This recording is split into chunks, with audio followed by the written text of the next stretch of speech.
श्री कृष्णा दोस्तों, आज की इस वीडियो में हम जानेंगे कि कलयुग में इतना पाप होने के बाद भी कलयुग एक अच्छा युग कैसे माना गया है। हमारे सनातन धर्म में और वेदों में 4 युगों का वर्णन किया गया है, जिसमें से सतयुग, त्रेता युग, द्वापर और फिर कलयुग है। अब का जो समय चल रहा है यह कलयुग ही है।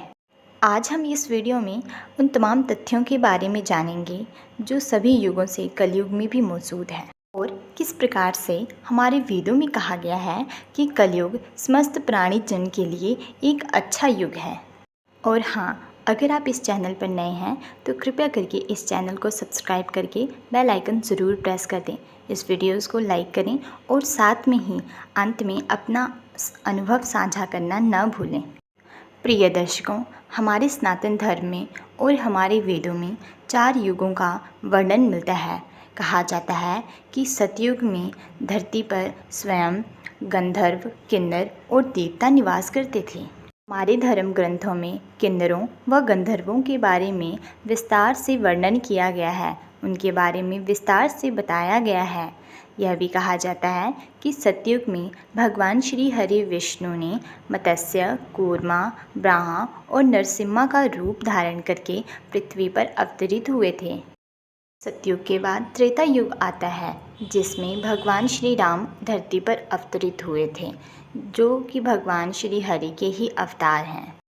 त्रेता युग के बाद द्वापर युग की शुरुआत हो जाती है, जिसमें भगवान श्री हरि ने भगवान श्री कृष्ण के रूप में अवतार लिया था।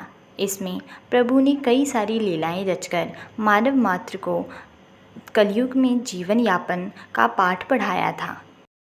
आज कलयुग में हो रहे अत्याचार और पाप की एक झलक इससे पहले महाभारत में द्वापर युग में देखी जा चुकी है। कलयुग का कालखंड सबसे छोटा होगा। माना जाता है कि कलयुग में भगवान श्री हरि के 10वें अवतार कल्कि अवतरित होंगे। कलयुग के बारे में हमें विष्णु पुराण में इसका वर्णन मिलता है। कहा गया है कि कलयुग में पाप इतना अधिक होगा कि धरती का संतुलन ही बिगड़ जाएगा। लोगों के मन में लालच, बेईमानी इतनी अधिक आ जाएगी कि अपना अपने को ही नहीं समझेगा। प्रत्येक व्यक्ति केवल अपने स्वार्थ के लिए जिएगा, हर जगह केवल अपना ही लाभ देखेगा। ऐसा माना जाता है कि कलयुग जब अपनी चरम सीमा पर होगा तो धरती पर पाप बहुत अधिक बढ़ जाएगा। कम उम्र में ही बच्चे बूढ़े हो जाएंगे। व्यक्तियों की औसतन आय केवल 20 वर्ष की ही रह जाएगी। खाने का भंडार होते हुए भी व्यक्ति भूख की वजह से मर जाएंगे। चारों तरफ तबाही और भूखमरी ही रहेगी। उस समय धरती पर जितनी भी नदियां हैं वे विलुप्त होने लगेंगी। पानी की कमी हो जाएगी चारों तरफ। जितने भी गाय हैं, बछड़े हैं, वे सभी छोटे छोटे और बकरियों के समान हो जाएंगे। उस समय धरती पर इतना अधिक पाप बढ़ जाएगा कि रिश्तों की कोई अहमियत नहीं रह जाएगी। इसके बावजूद भी जब सभी देवताओं ने पराशर ऋषि से पूछा कि आखिर सभी युगों में सबसे बढ़िया युग कौन सा है, कौन सा युग सबसे अच्छा है, तो उन्होंने ऋषि वेद व्यास जी के कथनों का जिक्र करते हुए उनको समझाया। देवताओं को समझाते हुए बताया कि सभी युगों में सबसे अच्छा युग कलयुग है।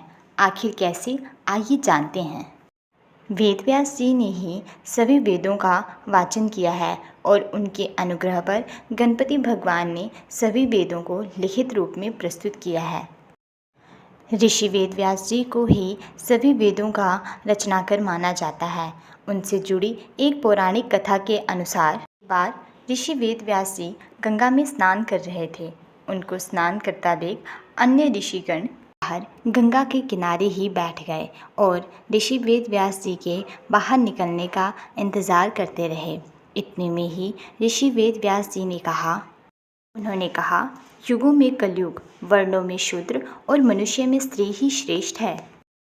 उनके मुख से यह सुनकर कि कलयुग श्रेष्ठ है, अन्य ऋषियों ने ऋषि वेदव्यास जी से उसकी श्रेष्ठ होने के कारण पूछे।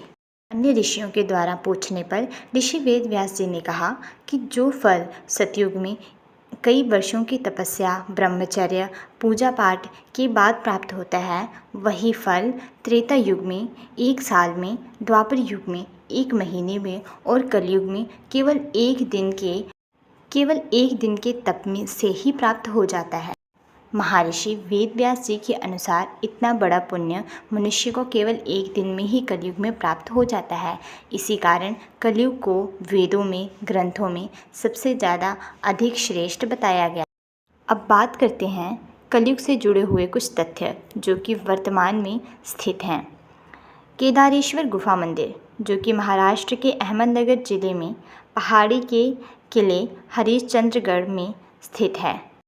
मान्यता है कि इस गुफा में स्थित शिवलिंग के चारों तरफ लगे 4 स्तंभ चारों युगों के प्रतीक हैं। जैसे जैसे कलयुग अपनी चरम सीमा तक पहुंचेगा, कलयुग में पाप बहुत अधिक बढ़ेगा, शिवलिंग के पास लगा चौथा स्तंभ अपने आप ही नष्ट हो जाएगा। अंततः कलयुग को खत्म करने के लिए भगवान श्री हरि विष्णु धरती पर कल के रूप में अवतरित होंगे। दोस्तों, पूरी वीडियो देखने के लिए धन्यवाद। अपना अनुभव साझा करना न भूलें।